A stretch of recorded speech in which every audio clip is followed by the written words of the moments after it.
Hello friends, I am Shafiq and today we are going to learn about coordinate geometry. Coordinate geometry is to convey the position of an object or a point. Before going to the theory part, let's think why we are learning this coordinate geometry. We are actually using this coordinate geometry in our daily life. For example, if you have parked your car in a parking area and you want to convey the position of that car to your friend, how will you do that? For that, you will be saying, my friend, my car is parked in a parking area where there is two parts, left side and right side. And my car is parked in right side. Next you will be saying, in right side is the third row which I have parked the car. But with that alone, your friend will not be able to find the car because in third row of the right side there are many cars. Then you will be saying, in third row of the right side is the fifth car, that is mine. So you have explained the coordinate of the car to your friend, like in third row of the right side and the fifth car is your car. This is the basic and main principle of coordinate geometry which we are using in your daily life, as well as which is the basic and most important principle of this chapter. Here we will be learning about 2D, that is two-dimensional coordinate geometry, and for that we are using the basic of Cartesian system.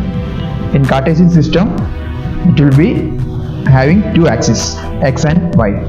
We will learn more about that. By definition, coordinate geometry is the position of point on a plane which is described using an ordered pair of numbers. Here this is a 2D rectangular coordinate system which is used to describe the position in a plane. 2D is used to describe the position in a plane. In this image you can see the Cartesian coordinate system. Here it's having two lines. Two lines are intersecting at a point. That point is called origin. And the line which is horizontal is called x-axis. The line which is in vertical position is called the y-axis.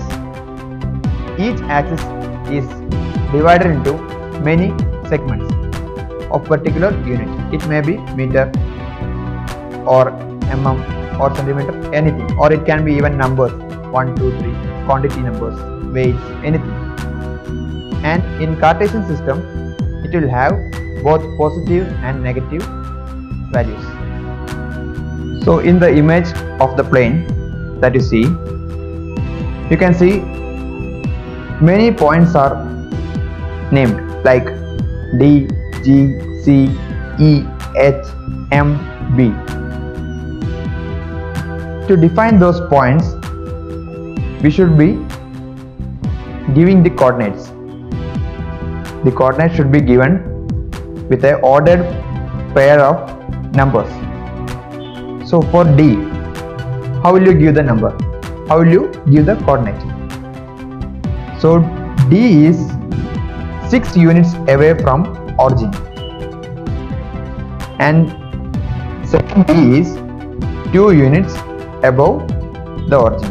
In other words, we can say D is 6 units away in x direction and it is 2 units away from origin in y direction. And with the Cartesian rule, you should be writing those two numbers in an order, that is, the number or the distance which is in x-axis should be given first. So inside the bracket separated by a comma, you should be writing the number 6 at the first point, and the distance 2 should be written after that. So the coordinate of D will be 6, 2, and it should be written with a comma in between. Like that, you can define the point of G. G is below origin in y direction, so y value will be negative. Let's see, G is 2 units away in x-axis and G is 4 units in y direction. In detail, if we are saying G is 2 units to the positive side of x direction or x-axis, and G is 4 units away from origin in negative of y-axis. So while writing the coordinate, it will be first x-axis, so it will be 2, then a comma, then comes the